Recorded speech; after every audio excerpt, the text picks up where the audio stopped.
violent state in the world, even more than Iran? Are you serious? No country, and I say this with sadness, but no country has boasted more about killing its political opponents than Israel, of course, about its assassination programs. The Prime Minister of Israel gave a golden pager to the President of the United States. I was there. And that golden pager represented the pagers that Hezbollah leaders were killed by. Sure. I mean, so yes, Israel brags about assassinating people, and of course it does assassinate people. Many countries assassinate people, but Israel makes a public relations campaign out of boasting about killing its opponents.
Yeah, by definition. These people that were killed are the terrorists of Hezbollah that had a plan to eliminate Israel. In fact, when you said you're against the war in Iran, Iran is the creator of the fire ring around Israel. Yes. Through Hamas and Hezbollah trying to eliminate Israel. So don't you think that Israel has the right of self-defense, which is one of the major pillar of interest of national security in Israel? And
also in the United States.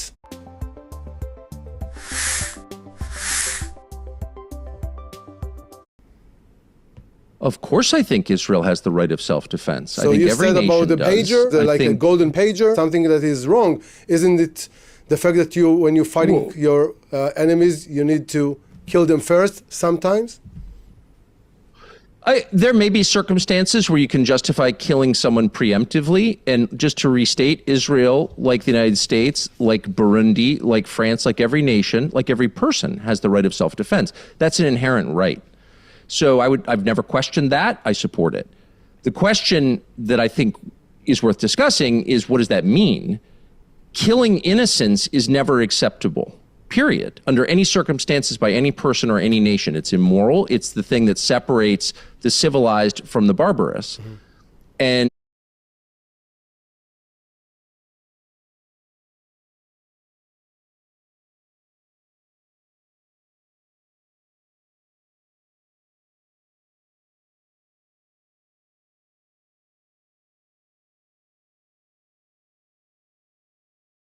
if you wind up killing people, like Hamas did in of course. October 7th, right? In a massacre. None of this is a defense of Israel's enemies, of course not. It's a sounds blanket like universal principle. It sounds Oh, like, of course it's not. it sounds like you are. No, it's a universal principle that applies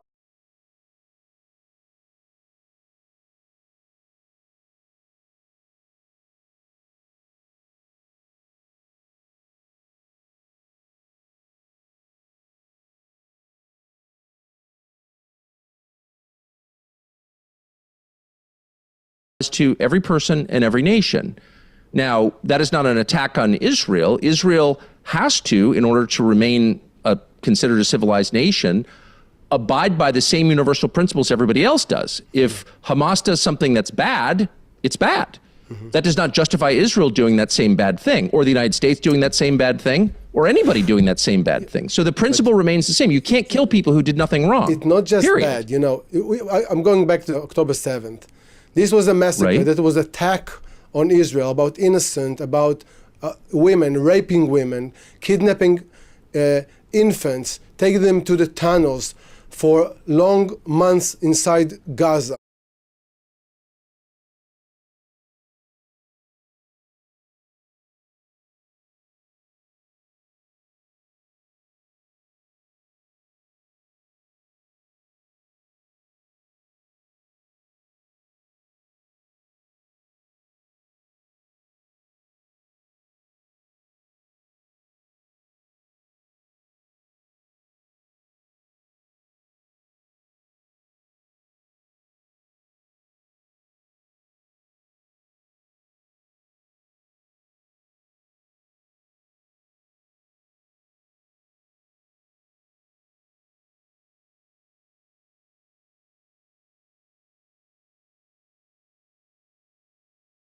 Do Yes. you imagine what the United States would have done to an enemy that would have attacked the United States and do the same in the same magnitude? Do you think that the United States would act differently? Well, I don't need to imagine, because we had 9/11 where many innocents were killed, and in response, the United States killed some of the perpetrators and also many innocents. And so we've done that. It is never allowable, period, for any person to kill an innocent. You can't kill a child. The child did nothing wrong. And civilized people understand that. That's what civilized people are. That's the definition of a civilized country. A I country agree with that, you, but it seems like yeah, right. But it seems like when you speak about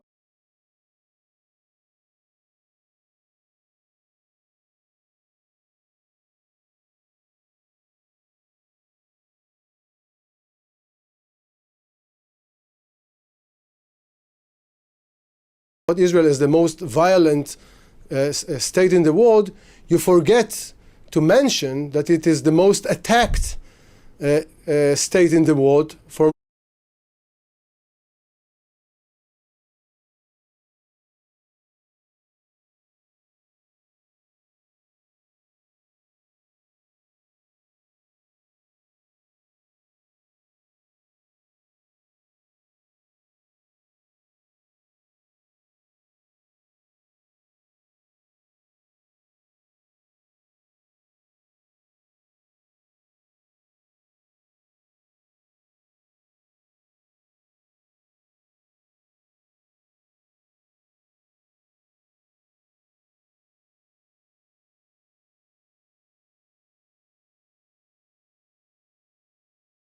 so many enemies, you know, like any other country in the world. So if you don't put this equation together, it seems like we are doing it for fun or that we lost our morality. This is self-defense. Well, Israel has definitely lost its morality. There's no question about that, of course. I do think, and I would always say, because it's true, that Israel has many enemies, many of whom have committed atrocities against innocent Israelis. Blowing up people in cafes in Tel Aviv is every bit as immoral as killing any other innocent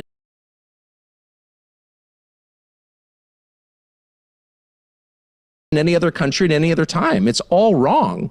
The reason that I have cause to comment on this and to say that it's wrong is that I'm paying for it. There's no reason the United States should be sending any money at all to Israel, and particularly not to its military. Even if Israel has neighbors that... Even if the price will be the annihilation of Israel? This is not your problem. I don't want... Let me be clear. This is the morality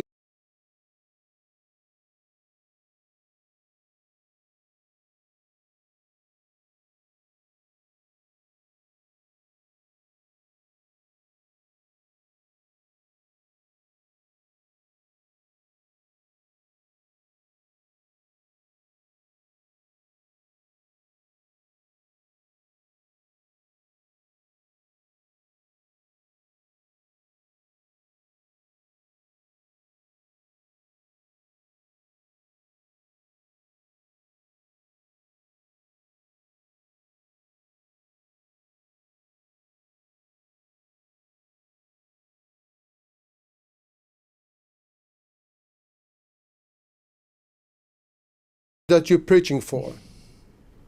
Well, let me tell you what I do think. Okay. Which is I don't want Israel to be destroyed. I don't want any Israeli to be harmed. I personally have always liked Israel. Not that that's relevant, but I have.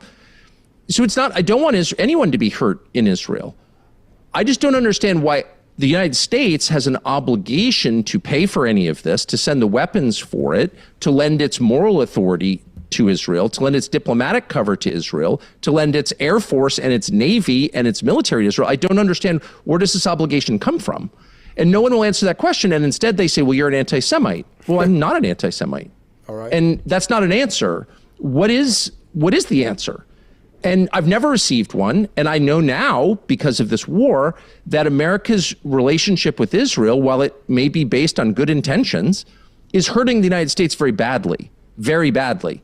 We can't afford it. And our standing in the world has declined. And we're implicated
in some of the many crimes Israel has committed. Why? I have some Why thoughts is about that? it, but I have a question. Please for tell you. me. You know, you accuse Yes. Netanyahu of dragging Trump into an unnecessary war with Iran. So let's think about Yes. it, what it actually means. Do you really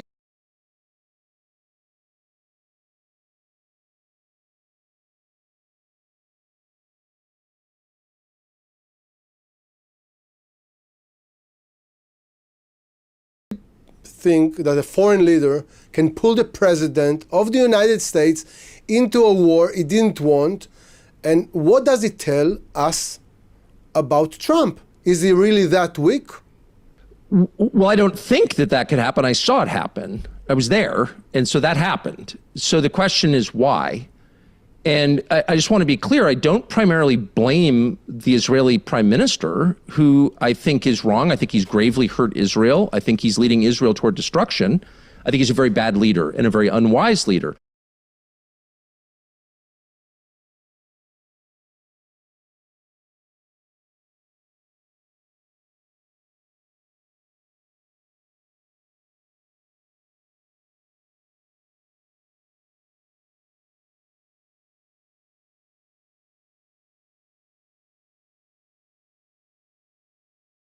However, I also believe that Prime Minister Netanyahu is acting in what he thinks is his nation's best interest. So I give him credit for that and always have.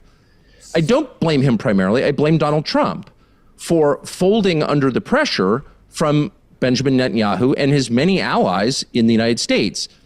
Donors to Donald Trump, people in the media class here, were effectively working on behalf of the Israeli government, and Donald Trump, whose decision it was, caved under that pressure. But on February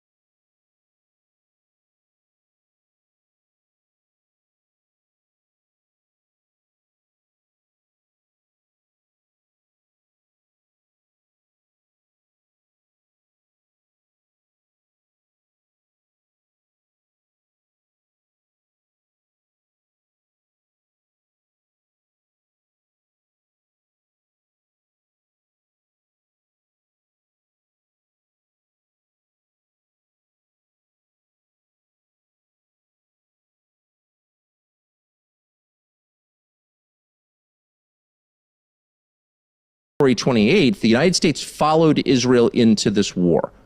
And the Secretary of State of the United States said, we had no choice. They chose the time. The Israeli prime minister decided when this started. Well, that's the definition of control. He had control of this war. And so my question is, why did Donald Trump allow a nation of 9 million people to pull the United States, a nation of 350 million people, into a war that will change its future and that is bad for the United States? And I can't answer that question. You can't answer. I don't have an answer. What you're implying that Donald Trump is so weak that a foreign leader can drag him into a war he doesn't want.